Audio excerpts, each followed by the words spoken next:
Okay, we are going to continue talking about central idea, and remember, central idea is what the text is mostly about. I can look for clues from the text to figure out what the main idea is, and then I'm going to be also looking for details, which are my evidence. This is the graphic organizer we talked about in the last video. The main idea is what our text is mostly about, and then we usually have 3 key details, which is going to be our evidence from the text. For today's purposes, this is the graphic organizer we are going to use, because this is what you're going to be filling in for your independent practice as well. So the article that we're reading is Out of the Burning Darkness, and you're going to receive this as an external tool in Canvas on the independent practice to be opened in a Google slide. And so here you'll be able to just edit the information that you need to enter into the slide, and I will upload another video to show you how to do that. But we're going to read Out of the Burning Darkness. We're going to read the first 2 sections together and figure out the main idea and supporting details, and then you will be responsible for the 2 next sections. So the first thing that I need to do before I start reading my text is think about the genre. So I see the title, Out of the Burning Darkness, a 14-year-old boy, a dangerous coal mine, and a horrific accident that would change America forever. So the first thing after I read that, I'm thinking, well, this has to be nonfiction, because if it's talking about changing America forever, it's about a 14-year-old boy.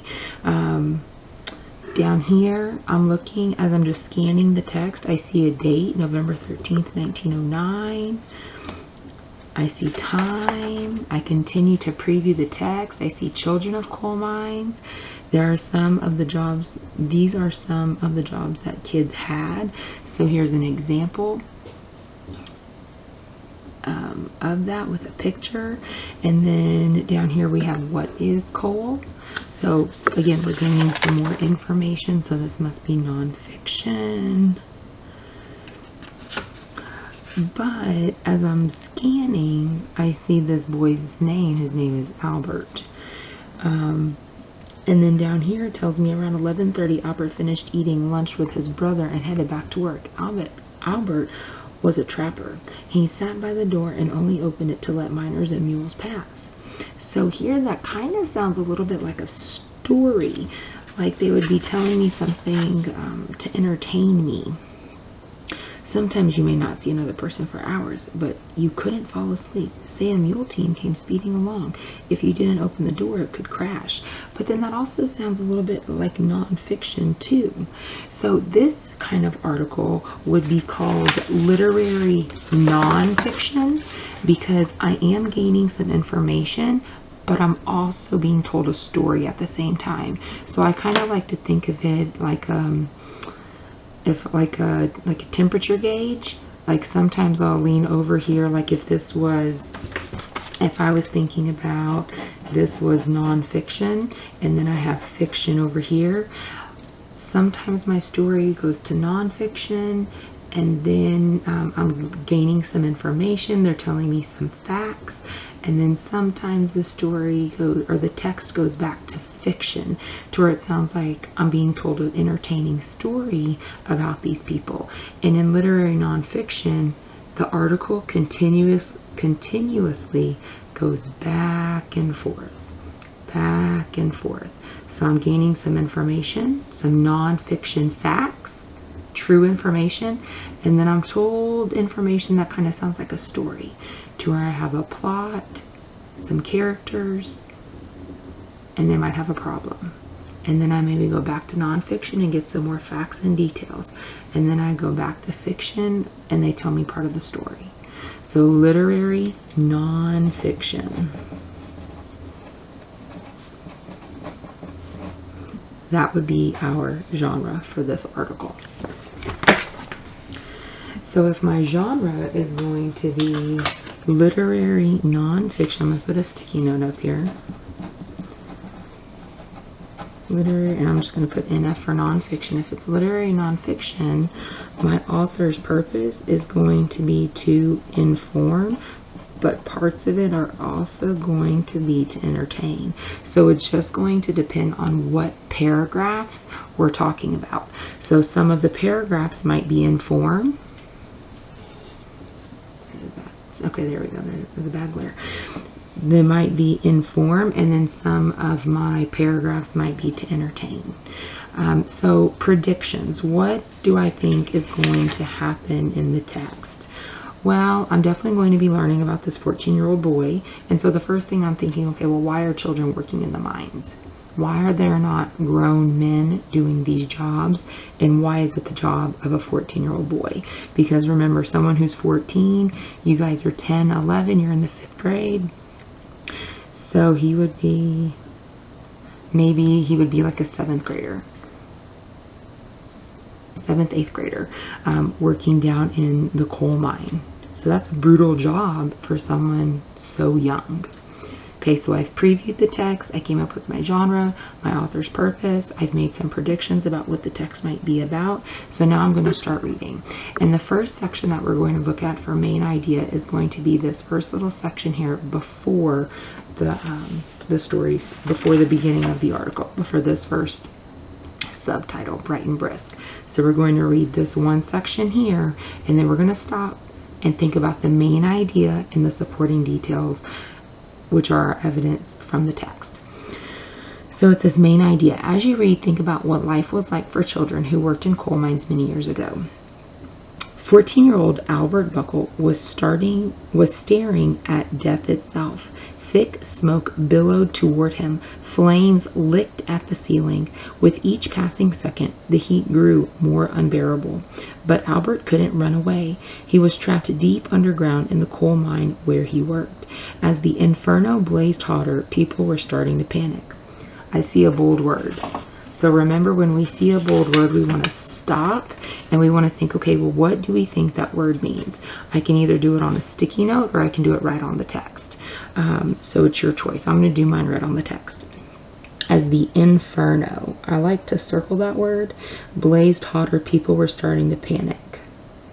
An inferno, well, there's flames. They're looking at the ceiling. It's hot. So an inferno must be a fire. Okay, so there's a fire. Everyone is going to die, someone shouted. It was November 13th, 1909 at the Cherry Mine. The coal mine was about 100 miles southwest of Chicago, Illinois. The Cherry Mine is where Albert and nearly 500 other miners spent their days, hundreds of feet underground. They worked digging out coal from deep inside the earth. But today, disaster had struck.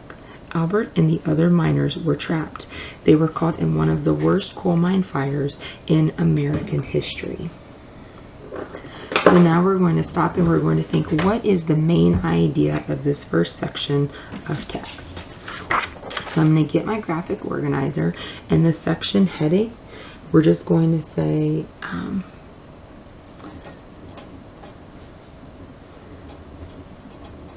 section before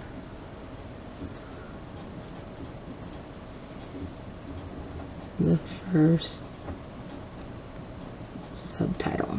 Okay, so I'm thinking, what is this section mostly about? So I'm going to go back over here. I'm going to underline some words. What is it mostly about? Well, we know it's about something having to do with Albert. There were flames. It was hot. Again, there was an inferno. The people were panicking. They were at the Cherry Mine. That's important to know.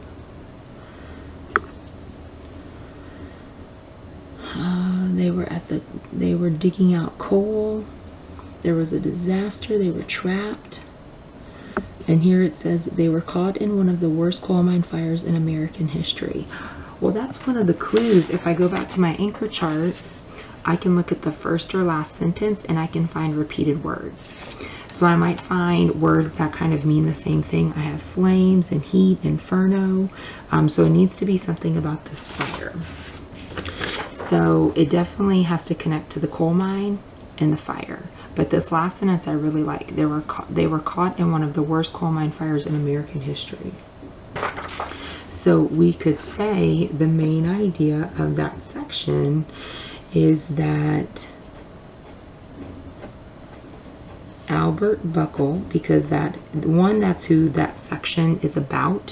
His name is mentioned in here at the beginning, and then over here at the end, again about Albert.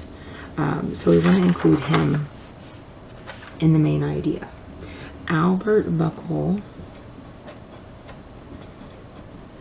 experienced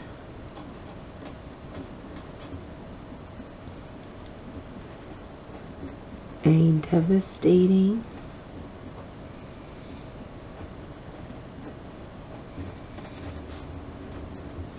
devastating fire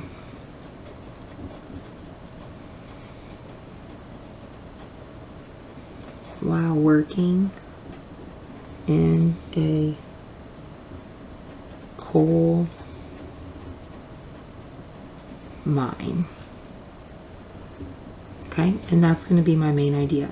If I want to include the date, I can. So I could also put in here coal mine in 1909, just to have it be more specific about what my main idea is about. And you won't be writing this, you'll be typing this in Google Drive, but I just wanted to show you what it looked like on paper. So my supporting details. What would be my details to support this? Well, that's going to be kind of what I underlined over here. Flames looking at the ceiling. The heat was more unbearable. Thick smoke billowed toward him. So here, this thick smoke, this could be a supporting detail because it's giving us information about the fire. Another one could be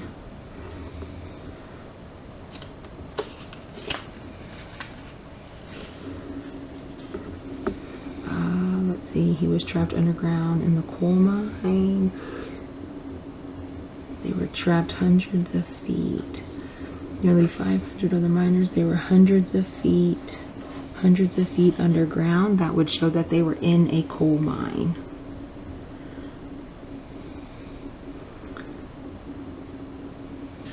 And the heat grew more unbearable. So I could use those three. There might be a different one that I could use, but I like those three to show that this is my evidence that they were in a fire in a coal mine. So I'm going to copy those over. Thick smoke billowed toward him.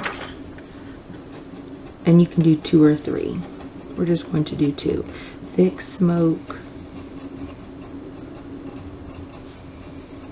And notice how my text, or my evidence, my supporting detail, came straight from the text. Billowed toward Albert.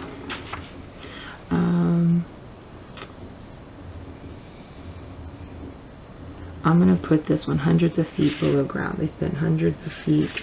The coal mine, so don't just say Albert, we're going to say the coal miners.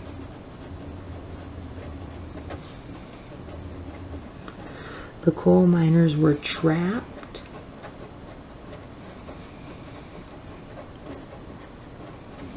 hundreds of feet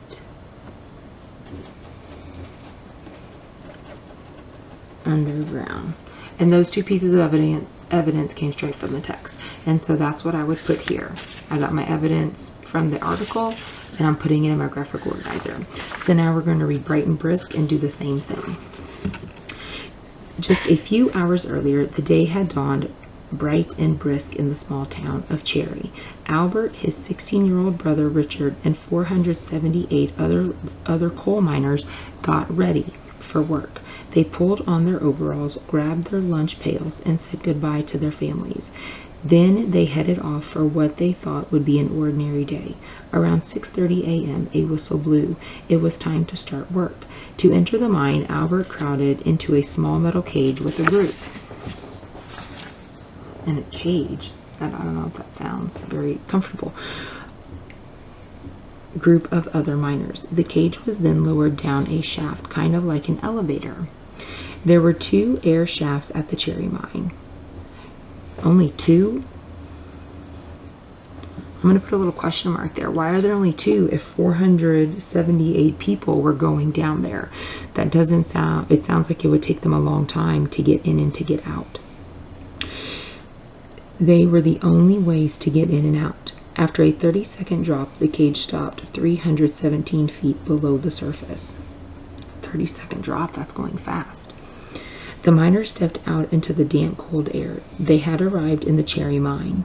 The mine was like a vast underground city with 3 main levels. A maze of tunnels and passageways stretched for miles. Dangers at the Cherry Mine, as in any coal mine at the time, were everywhere. Cave-ins were constant threats. So were underground gases. They could kill a person in minutes. Perhaps most terrifying of all was the risk of explosions and fires. Wow, so they have cave-ins, there's underground gases, you could be killed in minutes, and there was explosions and fires. This does not sound like a place for a 14-year-old boy. But Albert probably didn't spend much time thinking about the many dangers. Instead, he probably focused on the pay. And put a little star there. That's the only reason why he's doing it, because he needed money. He was poor, would be my inference. The money was more than what he would have earned working on a farm or in a factory. Besides, the Cherry Mine was new. Many called it the safest mine in America. They said it was basically fireproof. As Albert would soon find out, they were very, very wrong. So that's the end of that section. So we're going to stop. We're going to fill out our graphic organizer, and I'm thinking, what is the main idea of this section of the article? So it talked about the dangers, but it still talked about him working down there.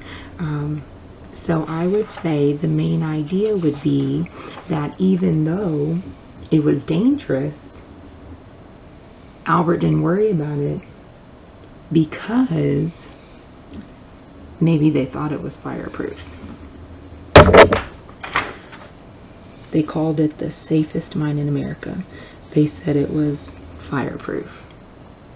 So even though it was dangerous, they still went to work down here because they thought it was safe. And that's what it's mostly about. And then I would find my supporting details.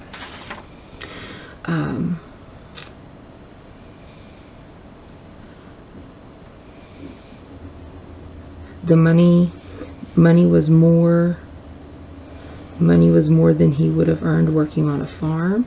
That would support it. That he was making a lot of money. And this piece of text here would also be a supporting detail. Many called it the safest mine in America. So I'm going to write down my main idea. Oh, brisk and bright, or bright and brisk. Bright and brisk. And my main idea, even though coal mining was dangerous, Albert and other miners didn't worry because they, I'm just going to keep going, thought it was safe. And then I'm going to copy over my supporting details. So money was more than he would have earned working on a farm. So miners